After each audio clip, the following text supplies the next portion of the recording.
Hello दोस्तों, this side आपका host are के राजेश फ्रॉम डीजीआई इन्वेस्ट।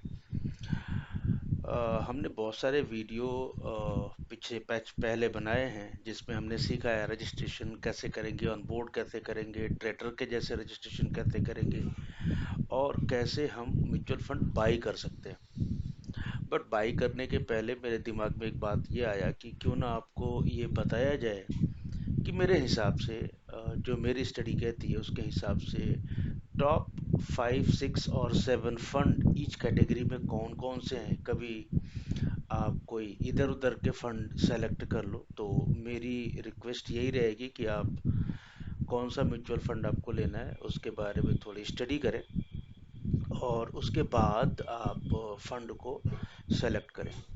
तो आज का टॉपिक है हमारा इक्विटी कैटेगरी में।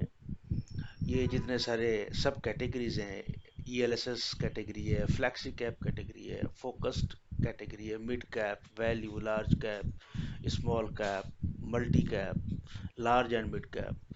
तो इन सब में से किसी एक कैटेगरी को, एक सब कैटेगरी को चूज करते हैं और आज हमने चूज किया है लार्ज कैप कैटेगरी को। लार्ज कैप कैटेगरी में हम आज ट्राई करेंगे कि आपको जो 7 8 अच्छे फंड हैं वो हम आपको बता पाएँ। तो ये देखिए जी, हमने अपने बहुत सारे फ़िल्टर लगा रखे हैं पहले से ही और इसमें मैं आपको बताऊं तो ग्रोथ ऑप्शन मैंने चूज़ किया हुआ है, क्योंकि यही से हम पहले फंड, अच्छे फंड को सेलेक्ट करेंगे, फिर उसके मल्टीपल स्कीम्स के बारे में देखेंगे। और यहाँ पे अगर आप एवीएम देखेंगे तो 10,000 से नीचे का एवीएम मैंने नहीं लिया हुआ है क्योंकि फिर वो बहुत छोटे फंड हो जाते हैं और उनके बहुत सारे डेटा अवेलेबल नहीं रहते। जैसे 3 साल में फंड का परफॉर्मेंस कैसा था, पिछले 5 साल में फंड का परफॉर्मेंस कैसा था, पिछले 10 साल में फंड का परफॉर्मेंस कैसा था। तो अगर लेट्स से कि फंड 2 3 साल ही पुराना है तो फिर हम उसके बहुत सारे डेटा को मिस कर देते हैं, है ना। बहुत सारे डेटा हमको मिलते ही नहीं एनालाइज करने को।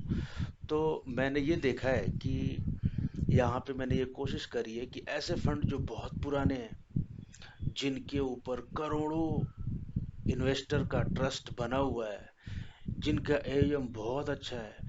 और देखो, आप अगर सी ए जी आर देखोगे तो 3 साल का सी ए जी आर मैंने लिया हुआ है जिनका 10% से ज़्यादा का ग्रोथ है। ऑन एन एवरेज पिछले 3 साल में 10% से भी कम अगर किसी फंड का परफॉर्मेंस है तो मैंने उसको कंसिडर किया ही नहीं है।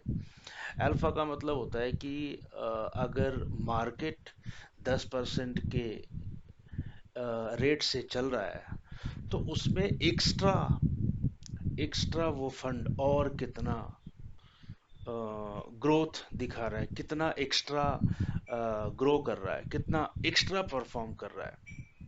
ठीक है, तो इसको पॉजिटिव में होना चाहिए, एक से ज़्यादा होना चाहिए। तो मैंने इसको 0.3 से लेके 43 तक लिया हुआ है, उसमें ये सारे फंड आ जाएंगे। फिर मैंने जैसे आपको बताया कि मैंने 5 साल का परफॉर्मेंस देखा है और उसको भी रिस्ट्रिक्ट किया है कि लार्ज कैप होने के बाद भी क्या वो फंड 10% के सीएजीआर से ज़्यादा या कम से कम 10 सीएजीआर के हिसाब से वो ज़्यादा बढ़ा है कि नहीं बढ़ा है, परफॉर्म किया है कि नहीं किया है। तो और एक और फिल्टर मैंने लगाया है कि 10 साल का सीएजीआर भी मैंने निकाला है कि पिछले 10 साल से कभी भी वो फंड 10% से कम का ग्रोथ किसी भी ईयर में परफॉर्म नहीं किया है। तो ऐसे फंड को इतने सारे फिल्टर लगाने के बाद मुझे ये 7 फंड केवल मिले हैं। आप ये देखो, आईसीआईसीआई का लार्ज कैप फंड है, एसबीआई है, निपॉन है, एचडीएफसी है, मरीन एसेट है, कैनरा रिबेको है और कोटक लार्ज कैप फंड है। इनकी एयूएम्स भी देखोगे तो सबके एयूएम्स 10 से ज़्यादा है, एक्सपेंस रेशियो नॉर्मल है, 3 ईयर सीएजीआर आप देखो सबके 10 से ऊपर है, अल्फा सबका पॉजिटिव है, 5 ईयर सीएजीआर सबका 10 से ऊपर है, 10 ईयर सीएजीआर सबका 10 से ऊपर है।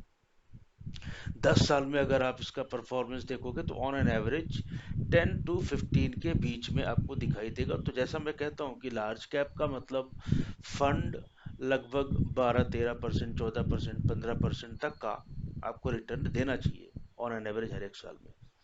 तो इस तरीके से आप इन फंड को सेलेक्ट करो। अब हम देखते हैं हमारे पास प्लेटफॉर्म पे चलते हैं, प्लेटफॉर्म पे चलते हैं और ये देखते हैं कि हमारे पास लार्ज कैप, ये मैंने लॉगिन करके रखा हुआ है, अपना ही प्लेटफॉर्म है DGI इन्वेस्ट वाला। और मैं यहाँ पे लार्ज कैप कैटेगरी में चलता हूँ और ये देखता हूँ कि ICICI का देखो हमारे पास फंड पड़ा हुआ है, SBI का भी है, और फिर आप नीचे देखोगे तो निप्पॉन इंडिया का है, मरीन एसेट का है, SBI का है, HDFC का है। तो यहाँ से आप अपने जो फिल्टर्ड किए हुए थे, आप ये लिस्ट चाहो तो नोट करके कहीं पे रख सकते हो। ये सारे वो फंड हैं, इनमें से आप फंड को सेलेक्ट करो और लो। जैसे लेट्स से कि मुझे SBI का लार्ज लार्ज कैप फंड लेना है, मैं यहाँ पे जाऊँगा अपने इसमें, SBI का लार्ज कैप फंड ये है, ये ऊपर वाला है। यहाँ जाऊँगा और यहाँ पे बाय न्यू, अगर मैंने पहले से परचेज कर रखा है तो बाय मोर कर दूंगा। XSIP के बारे में मैं आपको अगले वीडियो में बताऊंगा। तब तक के लिए धन्यवाद। वीडियो इसी तरीके से हम साथ साथ देखिए लर्न करते रहेंगे और अर्न करते रहेंगे। मेरी रिक्वेस्ट यही रहेगी कि आप वीडियो को शेयर करें और भी लोगों के साथ, ताकि उनको भी इन सब नॉलेज का फ़ायदा हो। और किसी भी प्लेटफॉर्म से आप इन्वेस्ट कर रहे हैं, मैं नहीं कहता कि आप हमारे प्लेटफॉर्म से इन्वेस्ट करो, बट जहाँ से भी करो तमीज के फंड में करो, है ना। ठीक है दोस्तों, आप वीडियो को लाइक कीजिए, शेयर कीजिए, सब्सक्राइब कीजिए, कमेंट कीजिए, कमेंट्स में पूछिए। तब तक के लिए धन्यवाद, अगली वीडियो में मिलते हैं।